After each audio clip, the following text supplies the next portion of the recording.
I hope you are all doing well. My name is Arya Prasad, and I'm a PhD scholar, the Korean Division, Center for East Asian Studies, School of International Studies. Today, we will discuss South Korea's evolving role in the Indo-Pacific. Under Moon Jae-in's new Southern policy, South Korea sought to strengthen ties with ASEAN and India, raising them to the same level as its relationship with USA, China, Russia, and Japan. In 2022, Yoon Suk-yeol's Indo-Pacific strategy expanded this vision peace, security, and stability in the Indo Pacific.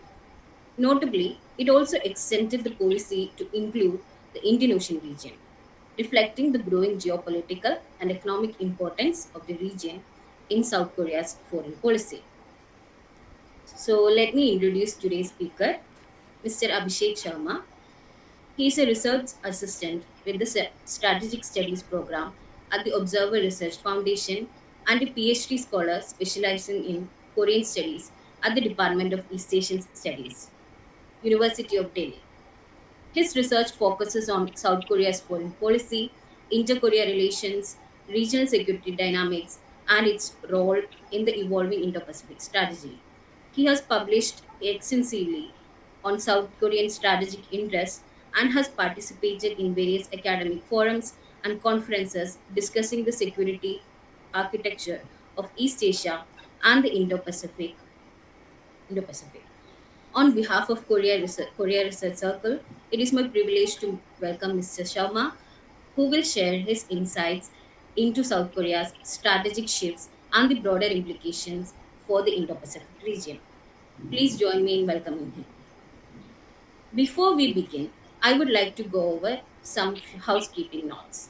The presentation will be followed by a 15-minute questionnaire session. During the questionnaire session, you can either raise your hands to ask questions directly or type your questions into the chat box. If you prefer, please if you prefer, please note that this event is being recorded. Abhishek, you can begin. Thank you so much for this introduction and the friends and colleagues at KRC. It's really an honor to be a part of this series and to share the findings of my policy piece, which I wrote for Observatory Foundation. Just to start and give an idea about like how this started. So I was basically doing my fellowship at Pacific Forum, where I proposed this topic for as a research topic, like for the fellowship. And um, initially I was thinking that have to make sense of how South Korea approaches new territorial geography, and this was coming just on the backdrop of Yoon Suk Yeol administration kind of implementing, starting their own. They brought in their own Indo-Pacific strategy, so that kind of triggered or kind of nudged me to um, go into deep of how particularly South Korea is looking at faraway geography like Indian Ocean region. So that was his kind of starting point for me as a researcher to kind of do an extensive study on this topic. And although the paper was initially was a more lengthy, but it had to be cut down due to obvious reasons of word limit. So, as Arya mentioned, my paper is basically to kind of make sense of how South Korea approaches Indian Ocean region.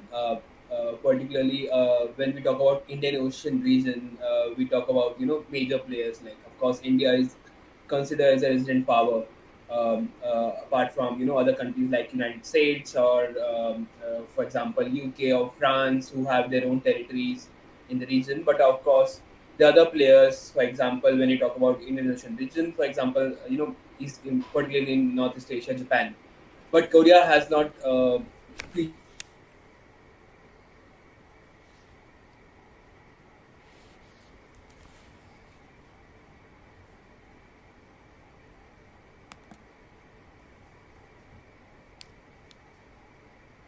interest in this region. But I would say that there was certainly undercurrents which are taking place, starting with, or if you can go back, even to Bakunin era, where in 2015, where South Korea was becoming more and more interested in not per se in Indian Ocean region, but per se in the South Asian region for obvious economic benefits, because it thought that it wanted to explore or diversify its focus beyond the region or beyond its traditional Western market.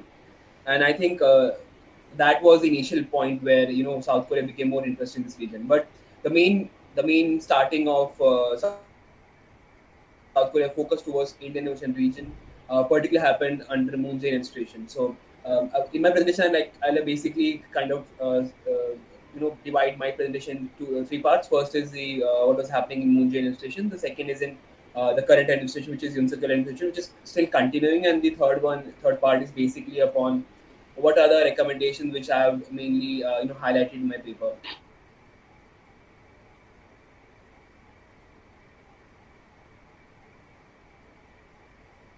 On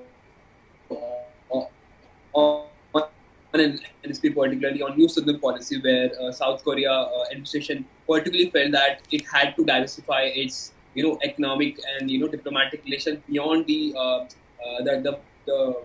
initial focus of them, which was a Western market like US, North America, and Europe. So at that time, the South Korean government was thinking, or mainly focusing on two regions particularly. One was Southeast Asia, and the other was South Asia. But in South Asia, particularly India. So these were the two basic, geographies which emerged as a main player or main focus of South Korea NSP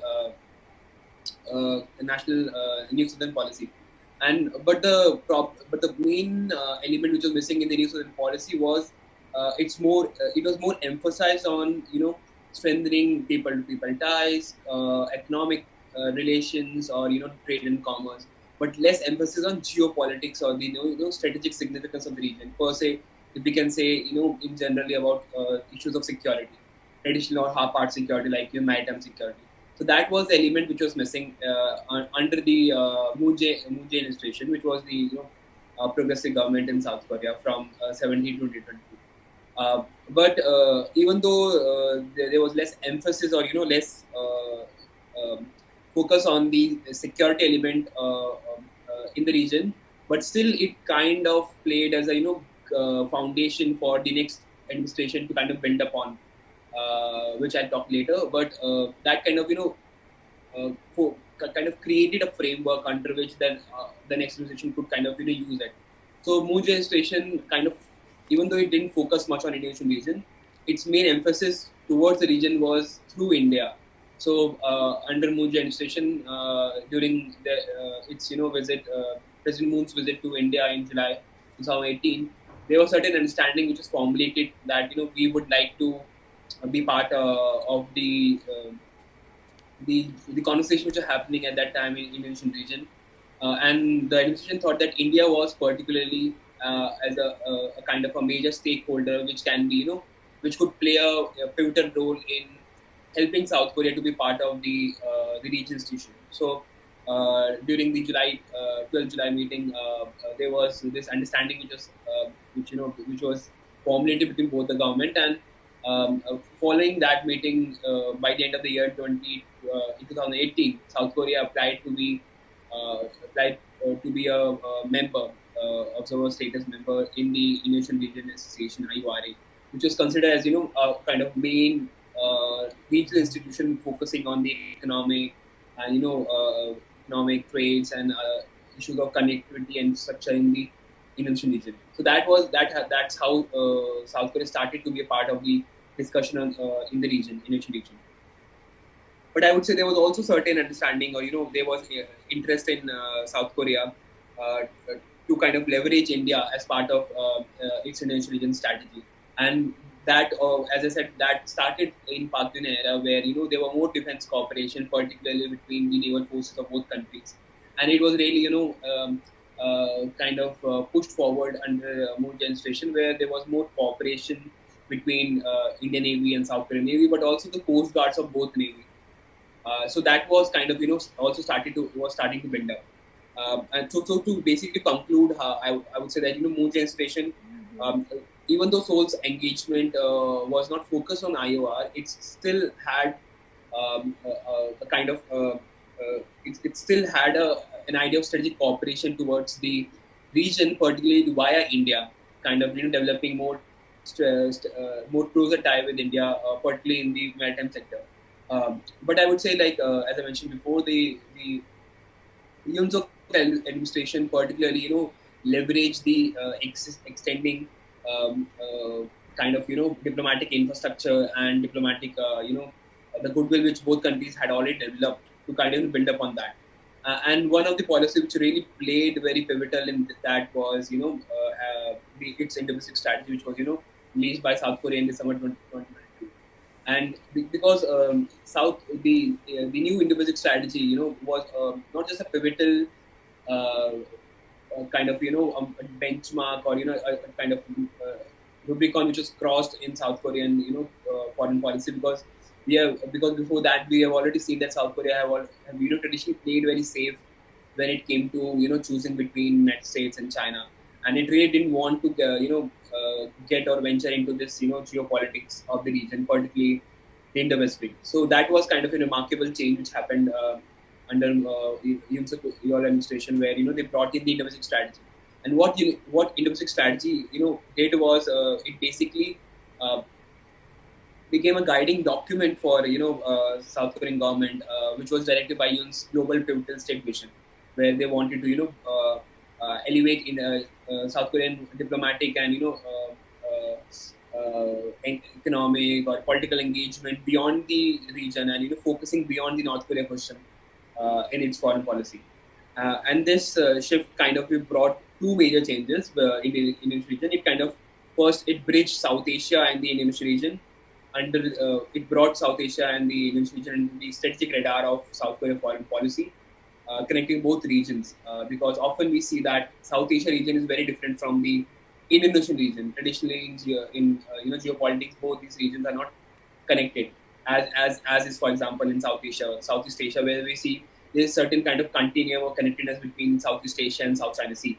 So, but that doesn't happen, or that is not seen in this part of the world, which is South Asia and Indonesian region. And the second thing which it did was the Indo-Pacific strategy kind of filled a maritime vacuum by connecting the Indonesian region with India as a key player in the South Asia region, and situating this region, Indonesian region, in the broader Rubicon, broader framework of South Korea's Indo-Pacific strategy.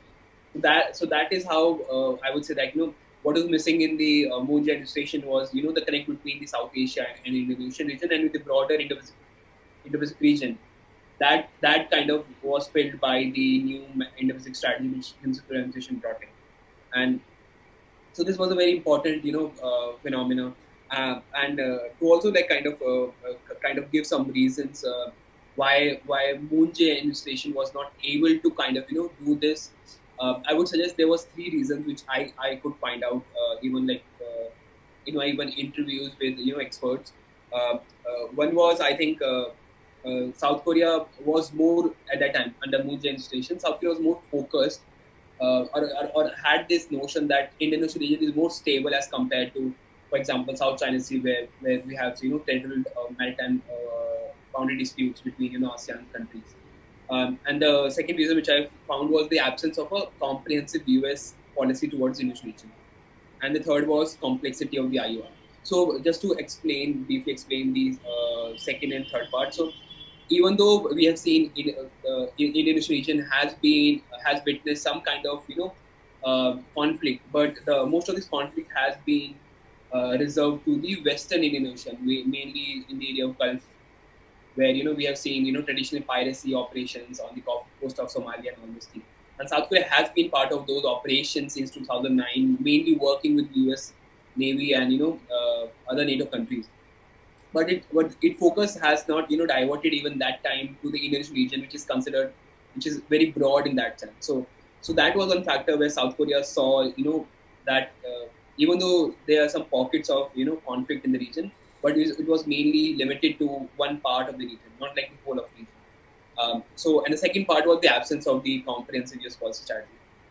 If you kind of dwell, go into deep with the South Korea foreign policy and in the history and stance with the US, you will see that traditionally South Korea has ventured into new areas only where it had the confidence that there was some presence of U.S. policy, or there was some kind of presence of U.S. troops, or military infrastructure. For example, Vietnam. South Korea participated in Vietnam War, where it sent its troop, uh, even though not in combat, but in other kind of form, like in medical. But still, it really played a role in Vietnam War. Similarly, if you see, for example, in Afghanistan, South Korea's sent its technical troop for technical operations. So, and as I mentioned before, even in Gulf piracy operations, South Korea, that was the first time where South Korea government has to send its naval Chamnang unit to the Gulf for the first time, stationed with U.S. naval troops. So South Koreans traditionally felt more comfortable in sending its troops, or becoming more active in new regions where it see that United States as an ally had some kind of presence. But that was not the case in English region, even though, and I think that also reflects in certain kind of how US has played it, because the Indian region is very kind of complex area where, for example, the eastern part of Indian region is mainly falls under the US Indo-Pacific Command, but the western part of Indian region falls under the Central Command, and there's another part which the African Command. So I think because of that, there was no kind of a uniform policy from the US side, and that kind of, even though US has a base in Indian region, Diego Garcia, but there was no kind of a presence, US presence, particularly in the region, for obvious reasons, because there was no immediate threat challenge in the Indian region per se. And that's why that was the one reason where South Korea was not confident, or had not particularly focused on the region per se.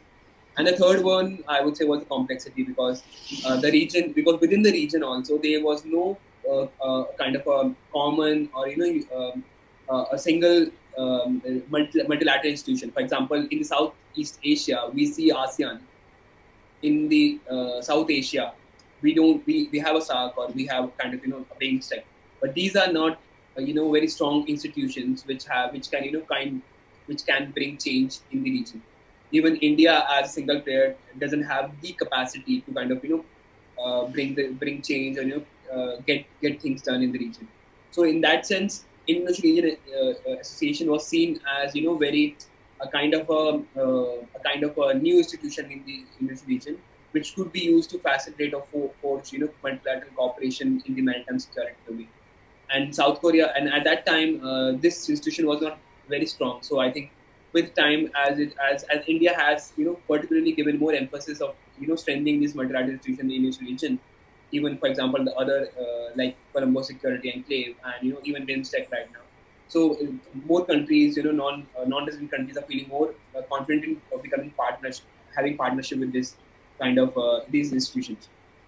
So the main question which comes up, like why South Korea is interested in this region, I think the two reasons which I think are very important for South Korea is first is to have, because most of as most of South Korea's trade, it's a very export oriented trade country. Like most of its economic growth is related to its export.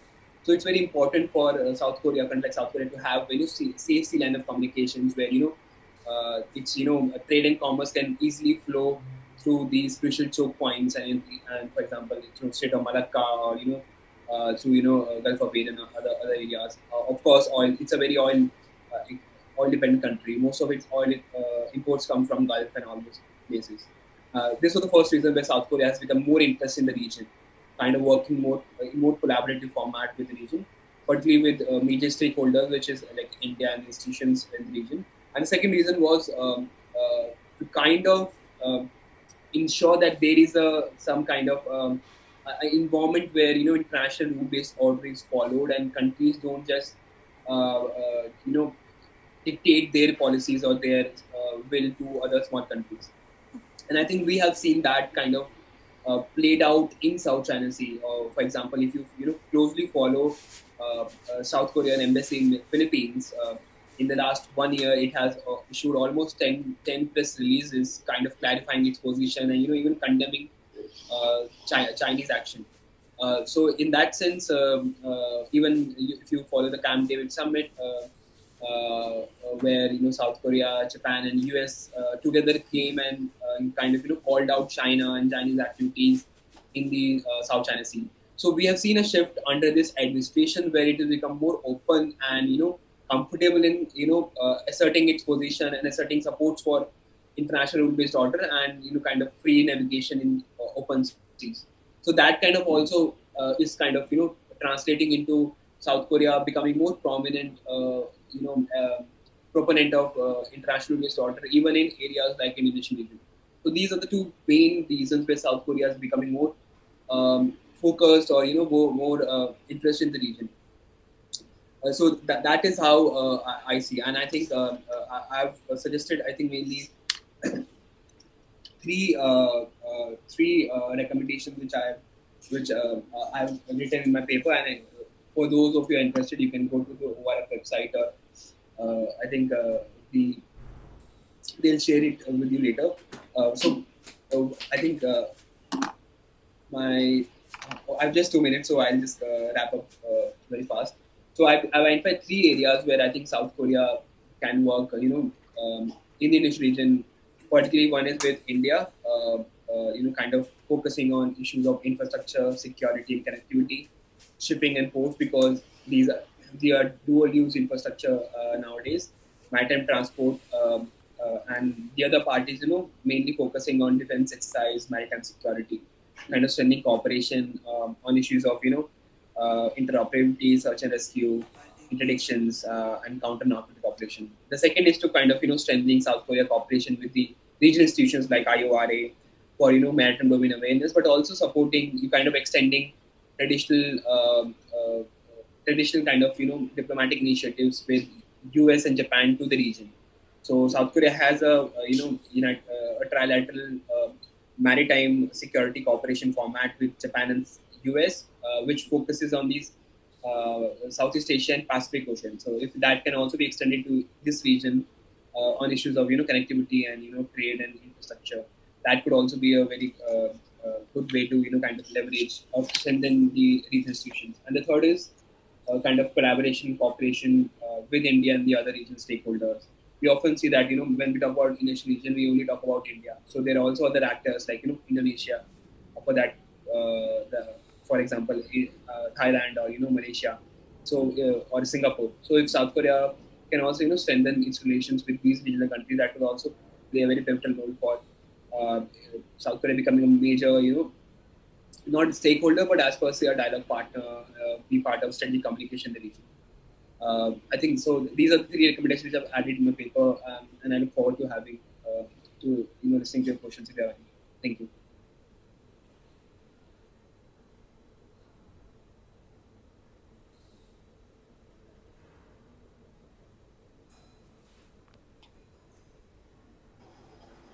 Thank you, Abhishek. It was a very well informed talk. Thank you for giving this knowledgeable talk where you discuss how Indian Ocean region is becoming very close to South Korea's foreign policy. So now I would like to uh, call the participants. If you have any questions, you can ask or you can type in the chat box.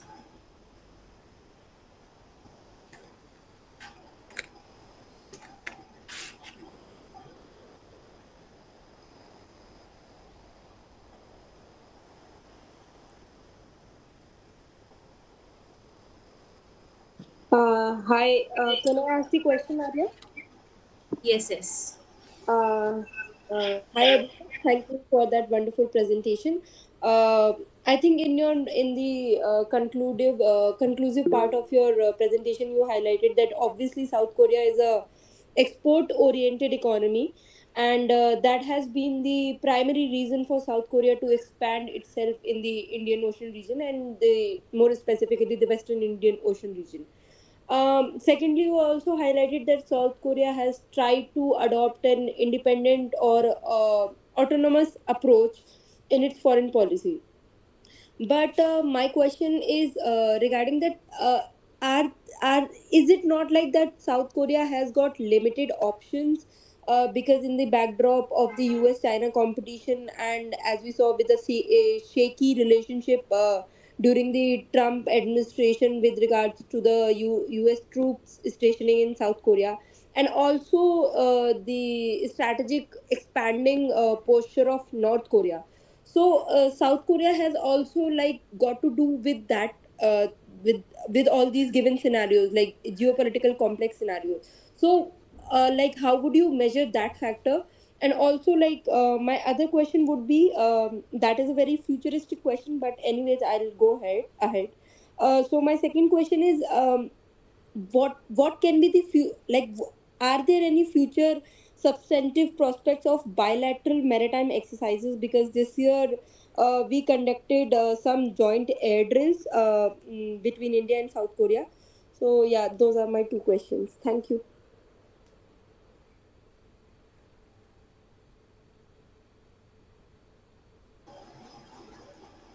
Do Are we answering this question now, Abhishek? Yeah, I think I can answer the one question at a time. Thank you, Priyanka, for that question. I would particularly like to mention, as you mentioned, that there is also other factor which plays into South Korea foreign policy, and I think the global pivotal state, the vision which in secure administration had at the start, which he kind of enunciated in his initial speech, Liberation Day speech, kind of sorry inauguration speech, was mainly to move beyond its immediate region, that is Northeast Asia. So I think the emphasis was to kind of be more participatory, or increase its diplomatic engagement beyond uh, beyond traditional areas. I feel, and that is also how we see South Korea expanding into new areas. Particularly, for example, if you see in defense, defense production, defense export, South Korea has emerged as as one of the top 10 exporter of defense equipment. And when you want to be a major player in areas, for example, like exporter of defense equipment, you have to be out there. You can't just play safe in that sense. For example, United States, um, even though it's like one of the top defense exporter, that kind of puts certain kind of restrictions on United States to kind of exports its defense equipment to only certain countries. It doesn't United States doesn't export its arms to Russia or China because they are enemy countries. But South Korea, so I think in that sense, South Korea has also understand that if you would like to become a major player in for example this area, defense equipment export, you have to be more active in world conflict. You can't just play neutral in that sense, and you have to take certain positions. Like for example, we see India supporting Philippines with BrahMos missiles. So India can't just play neutral in this game, saying that this is just a pure economic relations or trade relations. So these are strategic assets which India is giving to a country like Philippines, and that automatically forces country to take certain positions. I think so. That is one reason. For example, if South Korea wants to be a wants to protect its trade which is flowing through this region, in each region, and that's why it has to take certain positions when thing happens, um, when thing happens in the region, and we have seen that thing happening in South China Sea, where South Korea, in the earlier administration, it was very quiet on the developments happening in the region, even not recognizing the Indo-Pacific concept as per se. But under Yoon Suk Yeol administration, we have seen that South Korea has become more vocal, and even I was just listening to this speech by South Korean ambassador to Philippines yesterday, where they are thinking about signing a visiting forces agreements with Philippines, which is a major change in South Korea foreign policy, in line with what Japan has done with Philippines with reciprocal access agreement. So we are seeing South Korea becoming more vocal in that sense. But and the second part of your question is also that yeah, India and South Korea have more exercises, particularly focused on as you mentioned, air exercises. But we also have regular naval exercises between our navies and between our coast guards every year. So these are annual exercises where Indian naval ships visit South Korea, then they do an exercise, or South Korean naval ships comes to India and does a naval exercise. But the problem has been, even though South Korea since 2009 has been in the Western Indian Ocean, in the Gulf, but there was no particularly joint cooperation between the two countries. And for example, the last this year when we saw what was happening with Houthis, there were a lot of disruption in the trade. That kind of even forcing South Korea to thinking that it can't just work with United States to protect its uh, trade and commerce. What we see during the the Houthi incident, India and United States was working very closely. For United States was mainly responsible of moving of trade uh, from the narrow area from the Gulf, and India was kind of taking forward in the Western Indian Ocean. So South Korea sees these these India becoming more assertive as a welcome development, where and it kind of nudges South Korea to have better or kind of deeper maritime security partnership with countries like India. And hopefully, like if in hopefully if, whenever the next time the president come to India or for a bilateral visit, we'll see more agreement, or the broadening of cooperation between India and South Korea on maritime security. Thank you. Helena has asked a question. Uh, is there any special cooperation between India and South Korea that highlights in uh, Helena, can you please clarify like what kind of cooperation are you talking about? Maritime cooperation or security?